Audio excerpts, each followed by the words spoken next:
Hey guys, welcome back to another video. In today's video, I'll show you how to change ringtones on WhatsApp. It's pretty quick and easy. So let's get started. First, open your WhatsApp. Now tap on the three dots in the top right corner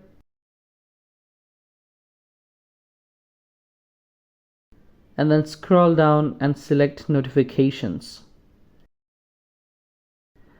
From here, you can customize ringtones for messages, groups, and calls.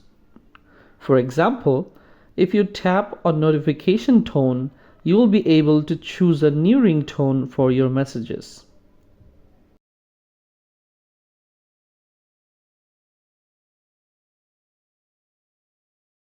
The same process applies to group messages and call ringtones.